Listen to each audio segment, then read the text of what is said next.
Friends, हमारा एक topic रह गया था पॉवर्टी की चैप्टर से, कि पॉवर्टी वाले चैप्टर में हमने सब कुछ अब पढ़ लिया, लेकिन हमारा एक टॉपिक रह गया poverty alleviation programme, a critical assessment.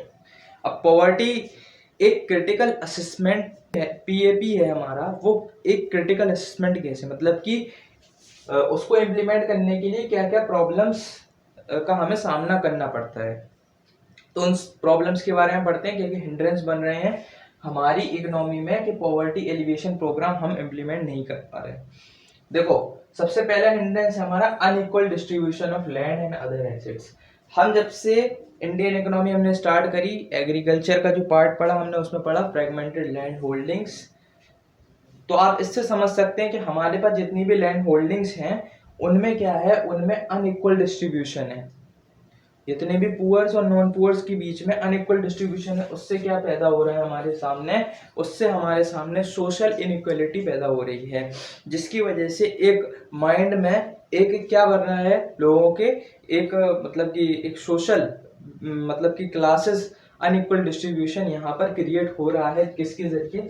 Land and other assets के जरिए। इसीलिए जितने भी लोग हैं वो डीमोटिवेट होते जा रहे हैं इससे, कि उनको ज़्यादा एम्प्लॉयमेंट क्या बोलते, उनको उनके लिए ज़्यादा एम्प्लॉयमेंट जनरेट करा जा रहा है और उसमें वो डायरेक्ट पार्टिसिपेशन नहीं कर पा रहे। दूसरा हमारे पास no direct benefit to poor. No direct benefit to poor का मतलब ये है कि जितने भी नॉन पुअर्स हैं वो इसका फायदा ले रहे हैं और जितने भी पुअर्स हैं वो इसका फायदा नहीं ले पा रहे। मतलब कि गवर्नमेंट इन चीज़ों को इम्प्लीमेंट करती है और वो फायदा ना लेकर कौन फायदा ले लेते हैं? जो नॉन पुअर होते हैं, जो अब पॉवर्टी लाइन होते हैं। तीसरा आता है resource allocation by government are not sufficient. जितने भी रिसोर्स अलोकेट किए जाते हैं गवर्नमेंट द्वारा, वो क्या हो जाते हैं, वो नॉट सफिशिएंट होते हैं।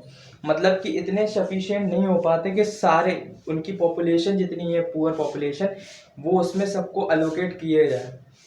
फोर्थ आती है हमारे government and bank officials are ill motivated, inadequately trained, corruption prone and vulnerable to pressure from variety of local elite। जितने भी हमारे गवर्नमेंट्स और बैंक ऑफिशियल्स हैं जिनको कहा गया है कि फाइनेंशियल असिस्टेंस आपको देना है, वो क्या कर रहे हैं, वो यहाँ पर क्या कर रहे हैं, इल मोटिवेट होते जा रहे हैं और साथ में इनएडुकेटली ट्रेंड है। मतलब कि उनकी ट्रेनिंग अच्छी तरह नहीं हुई है या फिर वो इतने ज्यादा मोटिवेट नहीं है, और साथ ही साथ वो क्या है, करप्टेड है। ठीक है, करप्शन प्रोन जितने भी गवर्नमेंट ऑफिशियल बैंक ऑफिशियल्स हैं, उनकी वजह से जितनी भी गवर्नमेंट क्या कर रही है, स्कीम्स इंप्लीमेंट कर रही है, वो अपनी जगह पर ही रुकी हुई है। Vulnerable to press from variety of elites. मतलब कि लोकल एलाइट्स जो है, हमारे लोकल गवर्नमेंट जो है, उनके वजह से भी यहाँ पर जितनी भी स्कीम्स है वो रुकी हुई है। तो ये हमारे क्या थी, यहाँ पर हमारी प्रॉब्लम्स थी, या फिर आप कह सकते हैं कि poverty alleviation programme a critical assessment कह सकते हैं आप इसको। ये क्वेश्चन अक्सर पूछा जाता है एग्जाम्स में। अगर आप इस क्वेश्चन को अगर एग्जाम में अटेम्प्ट करते हैं, और इसको ऐसा नहीं है कि आप इसको पढ़कर ही अटेम्प्ट करें, अगर आप इसको बिना पढ़े हुए भी अटेम्प्ट करते हैं, मतलब कि अगर आप आपको इतनी तो समझ होगी कि मतलब आपने ये सारा पूरा चैप्टर पढ़ा और आप अपने एनवायरनमेंट को देखते हैं, पुअर एनवायरनमेंट को देखते हैं, उससे आप देखकर पता लगा सकते हैं कि कैसे ये होता है। अब इसमें एक बात आती है कि इसमें इन चीज़ों को ठीक कैसे करा जाए। तो इन चीज़ों को ठीक करने के लिए सबसे पहले गवर्नमेंट क्या करती है, गवर्नमेंट एडवर्टाइजमेंट करती है, एनकरेज करती है लोगों को।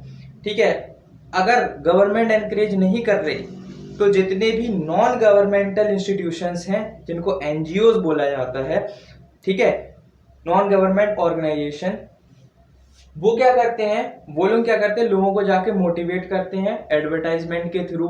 जितने भी लोग होते हैं उन लोगों को जाके उन लोग को प्रॉब्लम समझाते हैं कि आपके लिए गवर्नमेंट ने ऐसी स्कीम्स चलाई।